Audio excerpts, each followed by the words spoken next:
What's going on? It's Sean or Mustang09 with a brand new car review for you today. Today I'm in my buddy Sean's car. This car is a 2015 BMW M4. Now what's under the hood of this is pretty awesome. It's a inline 6 3.0 liter, but it's twin turboed. So with it being the twin turbo at peak performance, it's going 425 horsepower and 406 torque. The other cool thing about this model is it's the automatic 7-speed, so it's a twin clutch automatic transmission. It's got manual transmission behavior to it. You don't have the pedal, there's not a third pedal there, but the car's computer does it all for you. In Sean's M4, there's so many options that you can change. To start off with, you can do your power to your comfort to your steering, and you can do a sport mode to a super sport, and obviously a comfort mode. Currently we're in Sean's presettings. On the steering wheel there's two different settings that you can preset to any preference you would like, and he set one for a more efficient drive, so when he's going to work or when he's just getting around town, and then there's a second setting where he goes and sets it to all performance, super sport, everything, so it just turns the car into a race car. And it's pretty awesome that you can do that with just a flip of a switch. And I don't think back in the day you couldn't do anything quite like that. It's just either you have a race car or you have a luxury car. And nowadays you can have, it's one and the same. With the turn of a button, you have a date night car or you have a race car. So Sean's M4, like I was saying, is just absolutely jam-packed with features. From the Wi-Fi that it has, it's got a satellite on it, so on your heads-up display when you're looking out over the road, it can show you your speed, your RPMs, and just a whole slew of different things. But next to it is this really cool key feature, and it shows you the speed limit of the road you're on per the GPS of the car, which is super cool. It's something that I think every car should have. That way when you're on these back roads or you're somewhere you're not familiar with, you have the speed limit there and you're not caught speeding where you shouldn't be speeding. Along with the heads-up display, this car also has an information screen, and I call it an information screen rather than a navigation screen, simply for the fact that you can go through and see every aspect of the vehicle. You can look at how what traction mode you're in, how much torque or power the car is putting down, just about everything. It shows RPMs, obviously your time, and you go in through there and through your settings. It's got this really cool knob down low, and the knob, you can either change it and click it and turn it, or you can use it as a trackpad. So it's kind of like just a movable mouse pad with your finger.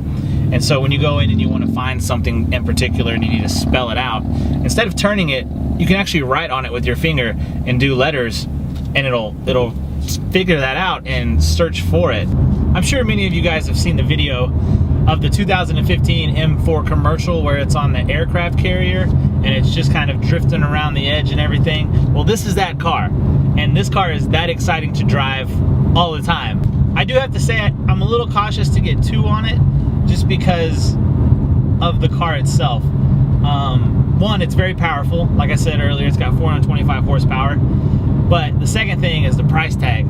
So starting base model of this car at the dealership is $65,000. This specific model with its different add-ons and features is upwards of $80,000. That's up there with one of the highest amounts of cars I've ever driven, price-wise.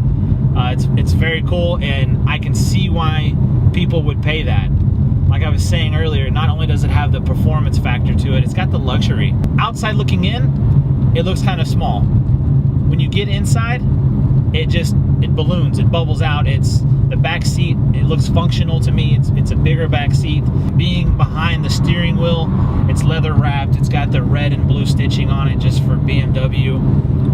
The M logos everywhere. I think we counted over 25 or 25 BMW, just the M logos itself. So they're pretty proud of it being an M4. They're gonna place those everywhere they can, and why not? I mean, you're paying 80 grand for a car. Let people know what it is. Be proud of it. It's got heritage to it. I mean, it's BMW, it's German engineering, and they absolutely knocked it out of the ballpark with this car. The cool thing now is we're looking at the live heads-up display screen. You can see your power and torque. So as you're putting the throttle down, the percentage of throttle you're using, it just goes through and shows you everything. So it's pretty amazing that used to, you'd have to hook up a laptop and find some way to secure it to the car so it's not sliding around your passenger seat, and you may still not get accurate readings. But now, just a flip of a switch, you turn a little knob, and you have everything you ever wanted to see on how your car's performance is doing. So the M4 comes with a little more performance components as opposed to just a regular old BMW. So this M4 has a carbon fiber drive shaft as well as a roof, and it's real carbon fiber. It's not just some overlay. They're losing weight where they can just to back up the performance side of things. So you put all this power into it, you don't want to put it into a sluggish car. Now this car does tip the scales at over 3,600 pounds, so by no means is it skinny. It's a big girl, but with the power and everything, they're losing it where they can. Carbon fiber drive shaft, that's rotating mass, and the less you have of that is the faster the car is going to go. Being back on these back roads, taking a lot of twists and turns, one thing I'm noticing is the seat is actually very comfortable. It's more of a bucket style seat. It's got some higher bolstering on the waist and on the leg portion, but really you don't notice it as a negative thing. You notice it as a positive feature because it does hold you in place as you're turning the car through the twists and turns of the roads. We just took the car on the back roads. Now we're going to take it on the highway. When we were doing the back roads, we were somewhat sport, somewhat comfort. So now when we go to the highway, we're simply going to push the button on the steering wheel, switch it over to M2, which is a presetting that Sean made to make it all sport mode. Rev matches, doesn't it? Yeah.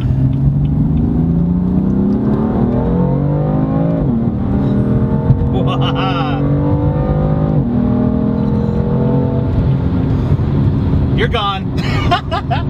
That's the way you make an entrance onto a highway right there. Man, that was amazing. It's so smooth and fluid. Nothing is super aggressive or jerky. It pins you to the seat, and man, it just feels good. I keep saying, so something else cool, another cool feature. That's because this car is just jam-packed full of neat, cool things. So when you go into sport mode and you're in the ultimate sport everything, the exhaust actually has a really cool function to it. So it opens up, so it breathes a little better, and also gives a more aggressive tone to the exhaust.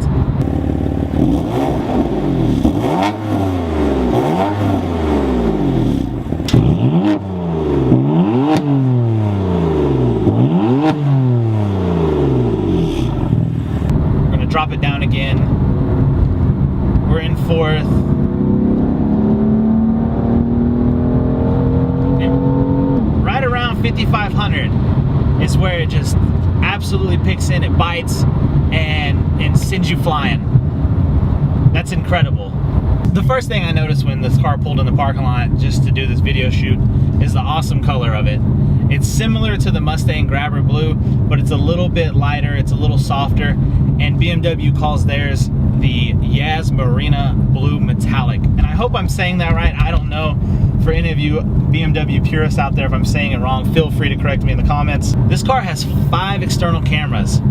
It has 2 on the front fenders, 1 in the rear, and 2 on the side mirrors. Now what this does is it gives you a bird's eye view of the vehicle. So when you're backing out, no longer are you just looking behind you. As well as when you're driving, let's say you come up to this intersection and there's a brick wall or some tree or a sign you can't see around. Well, obviously the front end of your car can see further than you can, so you can switch over to a camera angle and see around the corner as opposed to trying to bend and lean and see something that you're not going to be able to see. My face is it's tired now from smiling so much. I do have to say another huge thank you to Sean. He loaned me his car without even meeting me. So pretty cool dude. We have some mutual friends in common.